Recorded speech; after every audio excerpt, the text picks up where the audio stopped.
Alright, we are back looking at, well, something a little unusual that we're not really used to seeing in my collection. This is something a little bit different. This is a Cornell rolling steel operator model MGRL3311E. I got this from work. This actually has been shown on my channel before. We had this in our training room and they didn't want this anymore. And I figured I'd take it and kind of mess around with it some and see how it works. Not 100% sure if I'm really going to hang on to it or not, but for now I've been messing around with it for a little bit. And I don't really know a whole lot on how to use these, but I kind of figured some stuff out on it. For starters, this is just a 1/3 horsepower machine. We actually do install these where I work. They come, I don't know if they sell just the openers individually. I know we've got a bunch of unused ones sitting around, but I think these are built for the door.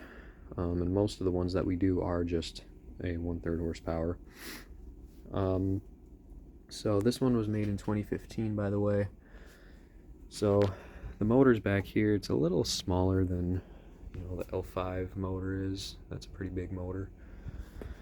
I'm guessing back here there's a brake or something. There's definitely a brake in here. And then this is a gear reduced operator. I'm assuming it's a planetary gear reduction in here because this lines up exactly with where the motor shaft would be. Comes out exactly in the center. Well, at least I think it does. Or maybe not. I don't know. Hard to tell. But anyway, this is the big sprocket that would go to drive the door. You could probably figure out some kind of way to rig this up onto a sectional door. Maybe someday I'll try that. And then you've got 3 little gears here that go in to drive your limits. I will pop this cover open and show you the inside in a minute. I have a multi-code 1090 receiver hooked up to it, and this remote is programmed. It's a newer style 3089. This 3-button I have hooked up, although the one that would have come with this would have been, both the open and close buttons would have been green, but the case still would have been gray. And I also have these eyes hooked up. These are like a universal set of eyes, and they do work. Basically, you can hear a little relay click inside the receiver. Basically, the sending eye just has 2 power wires. This receiving eye has actually 5 wires in it. There's 2 for power, 1 common, and then there's 1 normally open and 1 normally closed. And you actually can adjust the sensitivity on this, which is interesting. But anyway, let's go ahead and run this operator for you with the remote. Here we go.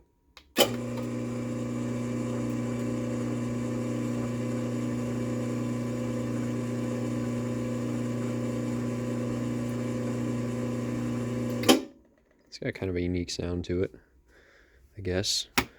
Now on the way down, it doesn't matter if you have sensors hooked up on this opener. You have to hold the button to close the door. I have not yet figured out a way to put this to where you do not have to do that.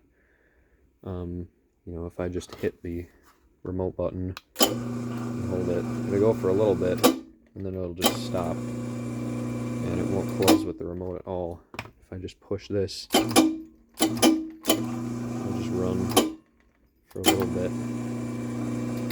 And I will show you as well that the sensors on this do work. It takes a second for them to respond. Maybe if I zoom out here, see if I can do this one-handed somehow. If I hold the button, close it, and kick it out of line here, it does stop and go back up. So those sensors do work. You can hear when I block the sensor. Some relays inside the opener click as well. Anyways, we'll run this down.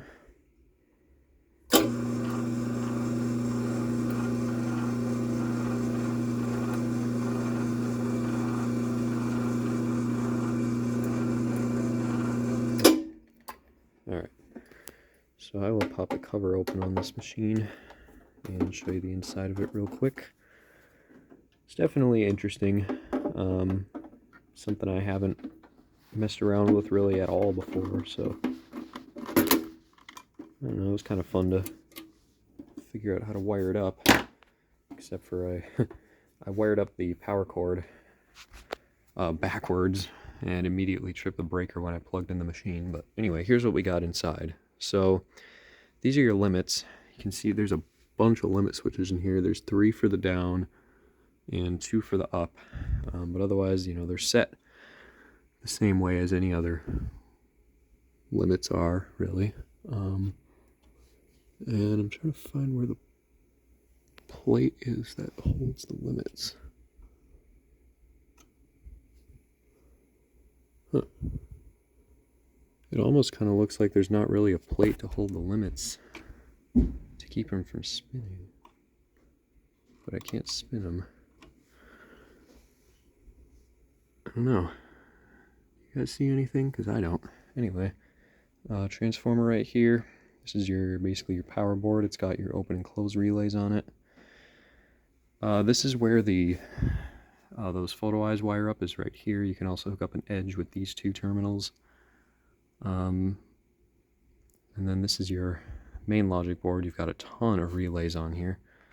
And this switch right here changes to, this would be constant pressure open and close.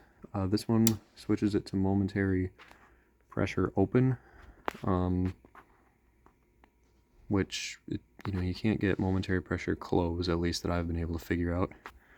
Got a cycle counter there, only 153 cycles on it.